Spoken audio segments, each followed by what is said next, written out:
Assalamualaikum warahmatullahi taala wabarakatuh. Untuk para ibu-ibu, bapak-bapak, emak-emak, nenek-nenek semua, pemuda kita tidak terkecuali. Saya perlu sampaikan di sini, saya lihat orang sampai hari ini, kalau kemarin-kemarin saya lihat udah sepi.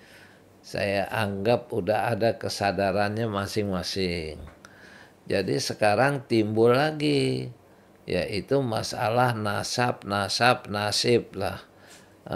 Ini nasibnya orang Islam bisa dikacaukan sama nasab ini. Bisa-bisa karena saya menurut pemikiran saya ini orang kayaknya mau nyerang Islam. Bukan urusan nasab-nasib ini. Nasab-nasab ini nasib saya, si A, si B, yang katanya dia keturunan Nabi, atau keturunan Raden, keturunan Keang Santang, keturunan Prabu Siliwangi, keturunan macam-macam keturunan Diponegoro, apa, nggak ada apa-apa. Yang jalan biasa, yang dianggap keturunannya biasa, nggak ada juga kelihatan hormat, saling menghormati yang berlebihan. Kecuali kalau dia bernasab kepada Rasulullah, kepada Nabi Muhammad, lantas dia seorang yang alim, ya kan, yang alim, orang yang baik, dan orang itu alim, pengetahuan agamanya tinggi. Ya dia dihormatin, paling orang datang cium tangan segala macam. Coba kita lihat orang Inggris, orang Eropa, kalau menghormat orang, ya kan, dengan sarungnya itu nunduknya sampai ke bawah, melebihi kita cium tangan aja. Kalah, nunduknya luar biasa, ya kan. Dan kepercayaan orang Jawa di zaman dulu kalau lagi menghormat orang sampai begitu ke bawah meningginya penghormatannya. Alhamdulillah setelah ada Islam, nah agak berkurang jauh gitu. Dan itu apa urusannya dengan ini kita semua? Jangan dibawa-bawa ke sana, lama-lama kita lihat ini mau ngerusak agama ini. Ini memang nanti lama-lama kita ini Nabi Muhammad yang akan sasarannya akan dijelek-jelekan. Pasti ke Nabi Muhammad nanti larinya. Sebab Islam kan sumbernya Nabi Muhammad. Kalau nggak ada Nabi Muhammad, nggak ada Islam. Karena Allah ciptakan Nabi Muhammad itu sebagai kekasihnya.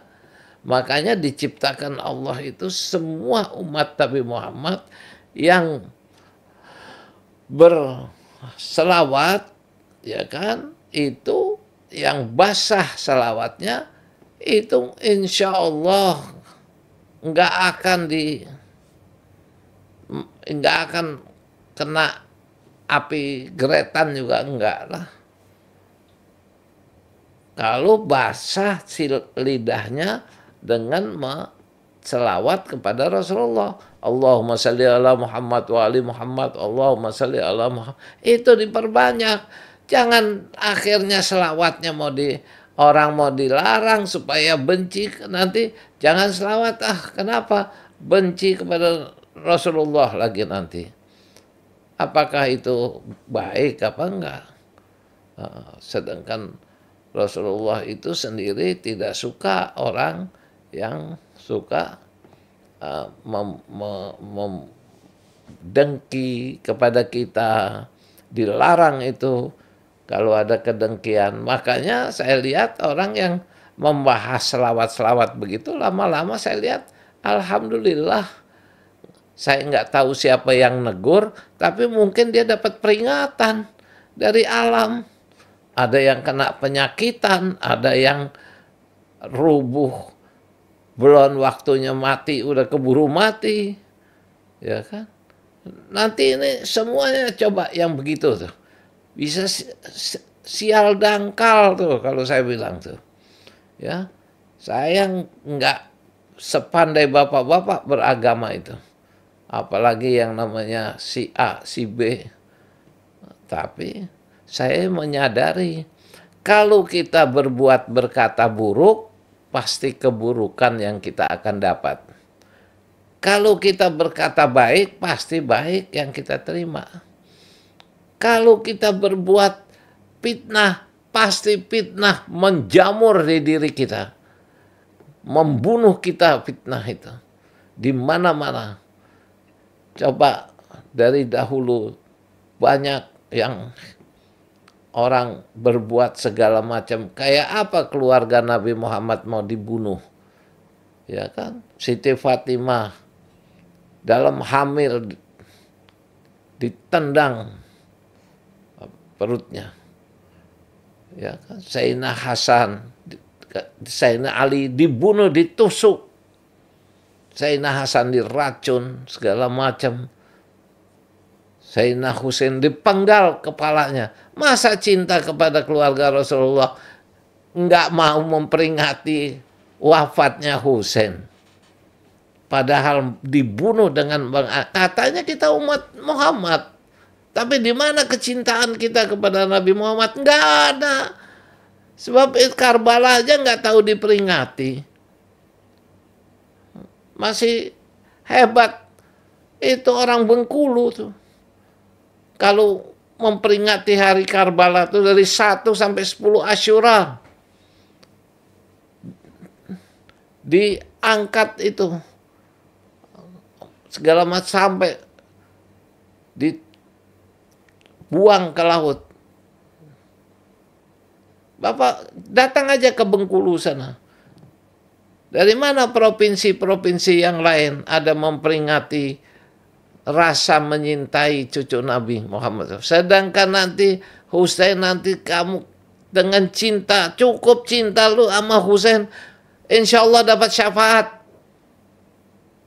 Kamu jangan banggakan sholat, kamu doa, kamu segala macam wirid, mitir.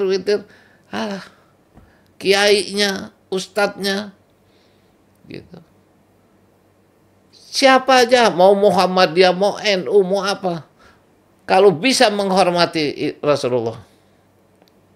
Bapak-bapak coba lihat, Rasulullah bilang apa? Aku tinggalkan engkau 2 wasiat.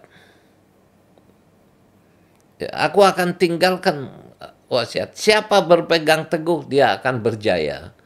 Yaitu Al-Quran, kalamullah, dan keluargaku, ahli baitku. Ya. Kok sekarang orang malah mau hina-hinain? Al-Quran pun udah banyak dikata-katain. Ya, saya sebagai orang, hanya saya ngomong ini kesadaran. Paling nggak sadarlah para ulama kita atau ini kan para ulama tuh. Yang di Banten siapa namanya tuh? Imat. Kan dia ulama, kiai. Udah Imat, mau apa lagi? Coba berita Rasulullah, hati-hati, umur lu nggak lama lagi, sebentar juga hilang. Gitu. Nah, maka itu sebaiknya gunakan yang baik, kasih contoh yang bagus, peninggalan yang bagus. Jangan sampai bermasalah. Ya semuanya kita para habib-habibnya semua buatlah sesuatu yang hak, yang baik, yang benar untuk kepentingan kebenaran. Lihat masyarakat kita, lihat tentara kita, Masya Allah, bagaimana itu di Palestina ikut perang segala macam. Dan sekarang yang kita hina dulu orang Yaman, ya kan? Akhirnya Yaman tuh yang pukul kapal besar Amerika, yang hajar terus, pukul segala macam. Sampai sekarang juga dengan militer tentara Indonesia. yang luar biasa. Coba ada orang yang disiksa, yang dibunuh setiap hari segala macam, nggak bisa nolong mereka kamu. Sampaikan itu, Amerika takut. Nyampein gitu, ngatain orang Israel aja takut. Bilang, Israel jangan lu bunuhin. Masyarakat nggak punya apa-apa, nggak punya senjata, nggak punya, jadi pembunuh kamu. Gimana? Kira-kira. Kok nggak ada suara itu? Itu kasih makan tuh buat anak yatim, misalnya.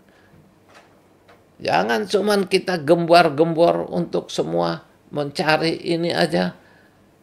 Kamu sangka takut kamu sama Israel, pada takut, malah rakyat biasa pada berani. Militer Indonesia yang nggak disangka-sangka. Siapa nyangka militer Indonesia berani menghajar begitu, memukul sampai itu. Semua Allah kasih kesadaran. Itu orang-orang yang perang begitu, udahlah dong. So, agama kita jangan kamu beryakin bahwa agama kamu akan menyelamatkan kamu. Enggak, perbuatan kamu yang akan menyelamatkan kamu. Kalau kita berbuat baik, ya kita akan baik. Yang besar kita harusnya kecilkan, yang kecil padamkan. Udah. Yang ada begitu. Jadi saya ingat begini, mohon jangan berlanjut lagi. Insya Allah kalau saudara nggak mau kena bala, nggak mau kena nggak mau kena celaka, berhenti. Kalau nggak berhenti pada celaka, nanti kamu bilang saya lagi nyampein. Ini bakal ada yang main radio, nanti kesambet sama setrum sama radionya. Udah waktunya, jangan beginian. Nanti yang bodoh jadi wali, jadi keramat. Yang katanya keramat jadi kremet lagi. Alah. Yang penting kita bermanfaat untuk orang, bermanfaat untuk masyarakat kita, apalagi orang lagi susah, banyak begini, duit susah, semua susah. Apa-apa susah. Itu aja saya rasa saya nyampaikan ini, nanti saya tambahkan lagi di lain ini. Gitu aja, kurang lebihnya saya mohon dibukakan pintu maaf yang seluas-luasnya. Wassalamualaikum warahmatullahi wabarakatuh.